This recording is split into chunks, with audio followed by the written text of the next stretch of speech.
We are going through IVF and we don't want kids anymore. Posted by you/impulsive pain pusher. I don't know how we got here. We agreed we would not do IVF, but somehow it felt like the next step, the easy solution. We're both under 30, generally active and healthy.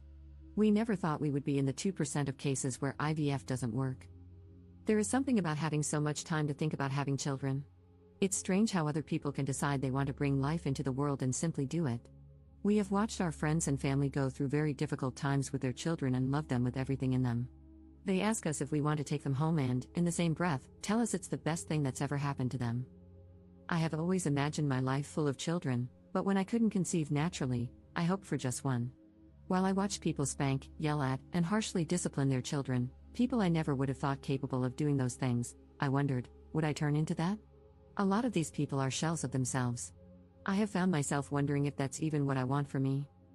Thousands of pills, appointments, blood work, hundreds of shots, 2 surgeries, several transfers, dozens of ultrasounds, anticipation, tears, disappointment, thousands of dollars, healthy embryos, acupuncture, periods. It has never worked. And for what? To force life into this world? I have this deep instinct that it's not going to happen. I will never be pregnant. How can I continue to try and feel this at the same time? That's like torturing myself. I have no emotions about it anymore. I'm sure I'll be sad some days, but right now, this decision feels freeing. And I feel guilty. We have frozen embryos. What are we going to do with them? People know, people are praying, people are invested, but I am done. Not in an angry way, I'm done with the game. We are done with the game.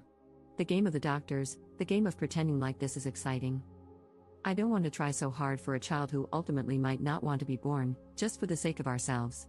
We might not be able to give them a sibling, which I believe is the greatest gift you can give any human.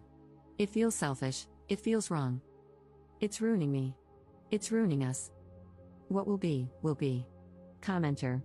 In moments of emotional and physical exhaustion, our fears become amplified. You need rest. Take a break, take some time, and gain perspective from a healthy place. Additionally, stop worrying about the opinions and expectations of people outside your marriage. They have no stake in this and no right to influence your decision. I wish you the best of luck. Ops response. Thank you. My thing is, I'm either 100% or 0. The middle ground is what drives me crazy. I cannot continue this if I know I'm not doing everything I possibly can. The what ifs, the curiosity about ovulation, or when my period is coming, does that make sense?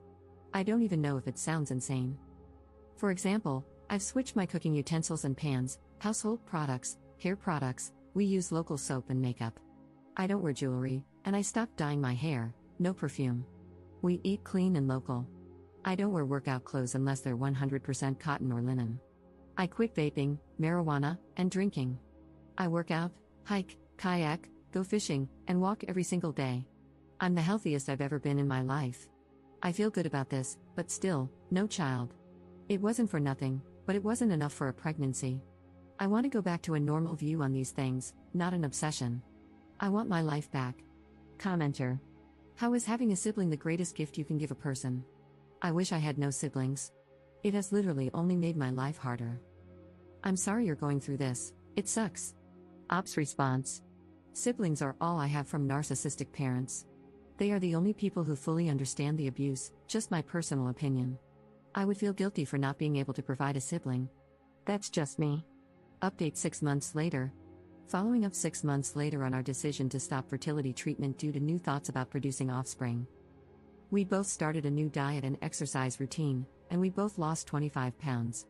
I cut all supplements and medications, got a new therapist, finished many things I had been pushing off, and our business has thrived. Things have been great without this taking up 95% of my mental space. I wavered back and forth for a while on if, and when we would try another embryo transfer, largely because I was trying to heal from the likelihood that it wouldn't happen for us while envisioning a future with just my husband, all while simultaneously listening to everyone in my life calling this a break. It's been confusing, to say the least, especially never knowing why it didn't work. I knew from the beginning that this was not a break. I visited my primary care doctor for a regular checkup, and she encouraged me to see my OB/GYN to explore any possible ideas. I agreed and made an appointment. My OB/GYN suggested exploratory surgery to see what's happening, along with some blood work and other minor treatments. I made it clear that I was not doing this in the hope of conceiving. The blood work came back all normal, for the first time in 5 years. However, the laparoscopy did not. I have stage 3/4 endometriosis. They performed excision surgery, but the endometriosis was covering my entire pelvis, bladder, colon, small bowel, uterus, encasing my fallopian tubes and ovaries. After 2 years of being told, right to my face, that I didn't have endometriosis, this diagnosis was so relieving. I finally have an answer. My doctor gave us a brief description of our options while I was waking up. I've had weeks to think, do I want to go back to treatment? Do I want to try naturally? Do I even want to try at all? Recovery was hard, both mentally and physically. All I could think about was how I have this timeline now before it grows back. And if I don't medicate, it will return even faster. I was having vivid dreams of disaster situations happening, with no one around me believing me, brushing me off. I cannot even begin to describe how difficult this has been to process. It doesn't feel real, the diagnosis, the options. This is not me. It can't be happening to me. My follow-up was today, and they laid out our options: a 2 to 5% chance to conceive naturally every month, or a 50% chance of conceiving with euploid embryos after at least 3 months of suppression, which will practically put me into menopause. It seems like the next step. And here I am again, researching all day, calling clinics to see who will do transfers for the cheapest. What the actual F am I doing? Husband gets home. I tell him everything I've learned. I'm still in the same spot, I don't want to do it. So we're not. I'm sad it has come to this, but truly, I have spent the past 5 months feeling great inside and out. I want to feel this way for as long as I can. Fertility treatment will derail that completely. I don't think the risk is worth the reward. I've learned so much, and it is frightening to possibly go back to the place I was a year ago. I don't think anything can convince me. I'm a different person, and I'm still done. Top commenter. One thing people rarely talk about when it comes to fertility treatments is just how much time and energy they consume. You're juggling multiple fertility clinics, handling the research, pricing, testing, medications, and all the details while also dealing with the constant mental weight of thinking about what you should and shouldn't be doing each day. Then, once you've managed all of that, the real work begins, administering the medications. And did I mention how you might even change your diet, driven by the desperation to make sure everything is perfect? It's overwhelming, time-consuming, stressful, and often downright depressing. Every month, when your period arrives, it's another reminder that you're not pregnant. Meanwhile, those around you who know you're trying might brush it off, but it's a huge deal to you. And, of course, there's always that one friend who seems to get pregnant effortlessly, sometimes even unsure if they want to keep the pregnancy. Each failed attempt takes its toll. It's not just the emotional pain of disappointment, it's also the physical toll. The medications you're taking might cause weight gain and trigger a sort of postpartum-like depression. So now, you're dealing with deep sadness and the crushing reality of not being pregnant.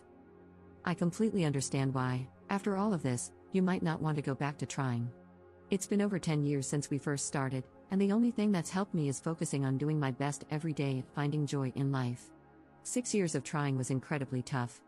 I missed out on so much because I was always focused on the next step in the process, missing the chance to enjoy time with friends and live in the moment. Just know you're not alone in this journey.